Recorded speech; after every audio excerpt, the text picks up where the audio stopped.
tegaknya negara, kelangsungan kehidupan negara mendapat tempat yang sangat asasi dalam ajaran Islam. Sebagaimana kita ketahui, ini para fuqaha yang hadir, ulama yang hadir, bahwa menegakkan imarah atau pemerintah yang stabil dilihat dari sudut hukum agama, sefer hukum agama. Hukumnya adalah wajib. Dalilnya apa? Pertama, karena ijma'us sahabah, ijma' sahabi, sesudah wafatnya Nabi Muhammad SAW, para sahabat tanpa kecuali bersepakat, berijma' mengangkat khalifah atau pemerintah. Begitu pentingnya masalah ini sehingga pemakaman jenazah Nabi itu ditunda 2 hari menunggu selesainya tegaknya berdirinya pemerintah yang akhirnya berada di bawah pimpinan Khalifah Abu Bakar As-Siddiq. Nabi meninggal dini hari Senin, baru dikubur malam Rebu. Berarti ditunda 2 hari demi untuk tegaknya satu pemerintah yang akan mengendalikan dan memimpin keadaan masyarakat waktu itu. Kedua, dalil dari sudut hukum agama bahwa Nabi sendiri bersabda, "Idza kharaja salasatun fi safarin fal yu'ammiru ahadahum." Ini hadis rawahu Abu Dawud dari hadis Abu Sa'id Al-Khudri dan hadis Abu Hurairah radhiyallahu anhuma.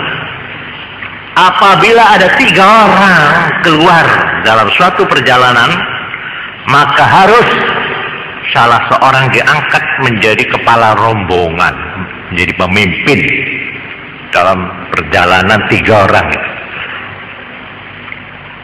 Ada hadis lagi, la yahillu li salasatin yakununa bi falatin minal ardh illa ammaru ahadahum. Tidak halal, tidak boleh buat 3 orang yang berada di satu ororo, falatin ay sahra, ororo, kecuali harus salah seorang diangkat menjadi pemimpin dalam perjalanan itu. Nah, ini bisa diambil kesimpulan, fa'ujaba sallallahu alaihi wasallam ta'miral wahidi fil ijtima'. Nabi mengharuskan harus ada pemimpin, atau kalau bahasa kita pemerintah, pemimpin rombongan di dalam satu kelompok. Al-Khalil, sekalipun sedikit, 3 orang. Al-Arif fi safar, yang hanya sementara saja itu dalam perjalanan, hanya sementara, toh diwajibkan. Ini tambihan bidzalik ala sa'iri anwa'il ijtima'.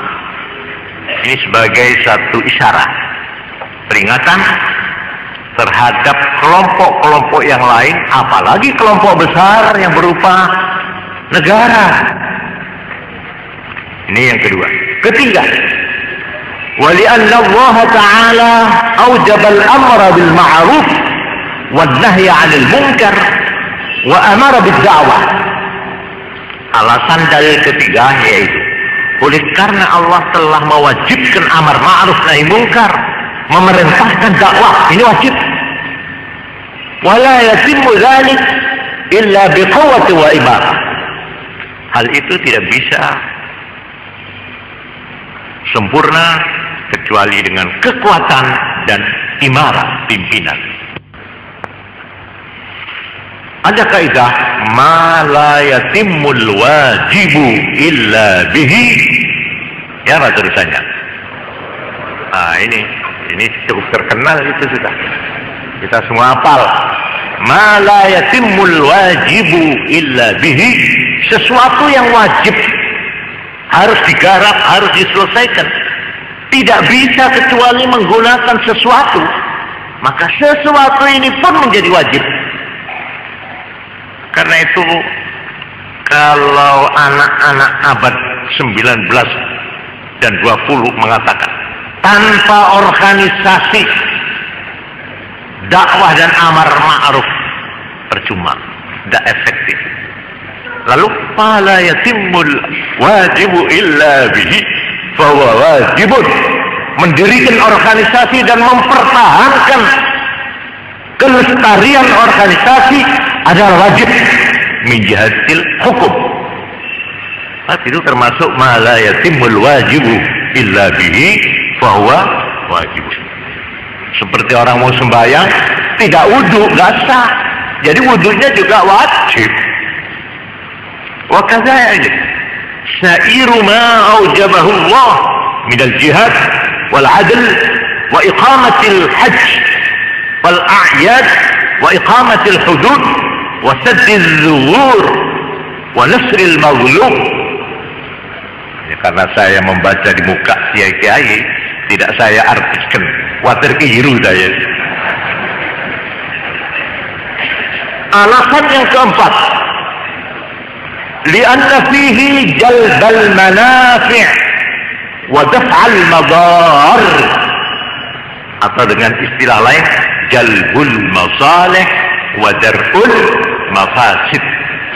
Untuk meraih keuntungan, kepentingan yang kita perlukan, dan untuk menolak bahaya, maka diperlukan satu alat yang namanya negara, yang namanya pemerintah. Wahada jalbul masalih wa dar'ul mafasid, ini pun wajib bil ijma'. Semua imam mengatakan wajib.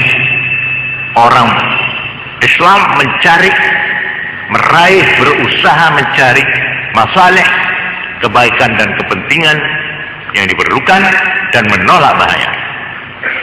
Para hadirin, begitu jelas dan gamblang bagaimana Islam mewajibkan tegaknya imarah atau pemerintahan yang berwibawa justru untuk kepentingan satu, ma la yatimul wajibu illa bihi fahuwa wajibun.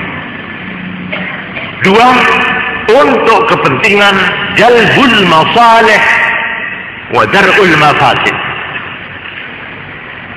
Oleh karena itu, ini sebuah kaidah usul fikih, kaidah fiqhiyah, justru untuk menjaga kelestarian masalih, kepentingan-kepentingan bersama atau kepentingan-kepentingan nasional, maka ada kaidah fiqhiyah yang berbunyi begini: dar'ul mafasid.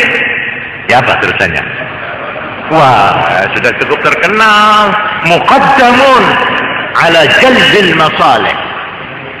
Kalau saya mau sembahyang, sekalipun waktunya tinggal 2 menit, kalau saya sebentar lagi telat qadha, tapi ketika saya takbir Allahu Akbar, ada ledakan, umpamanya ini, bukan bom, ledakan api, terbakar ruangannya. Nah, di sini antara dua, apakah saya meneruskan sembahyang, apa saya batalkan sembahyang untuk memadamkan api? Jawab para ulama, memadamkan api.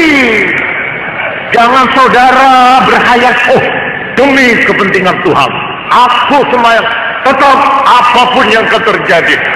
Oleh piro kan, gak iso. Jangan, Tuhan itu pemurah. Tuhan itu tidak kalau tidak kamu sembah, kamu tidak sembahyang terus kurus. Tidak. Tuhan tidak begitu, tidak. Padahkan dulu ini, dahulukan. Darul mafasid, menolak bahaya. Muqaddamun, harus didahulukan ala jalbil masalih, daripada untuk meraih kepentingan. Ada lagi faedah fiqhiyah, yaitu bunyinya begini. Nah, ini banyak kiai, kalau salah biar saya dikoreksi, bukan oleh Danrem tapi oleh ulama-ulama pesantren.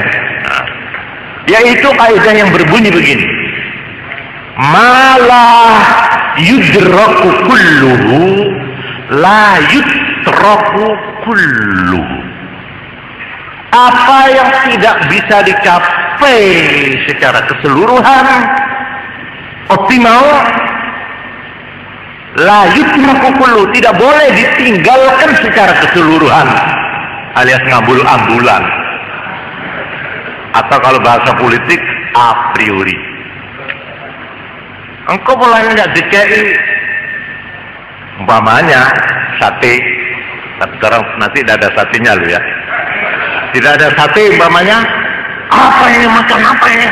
Saya harus sate boleh, harus ada pelemik umpamanya, karena tidak bisa, mau saya, ya sudah lapar, nggak bisa cara berpikir begitu itu. Kita memang ideal sekali kalau kita berjuang mencapai sesuatu persis, ya, secara optimal.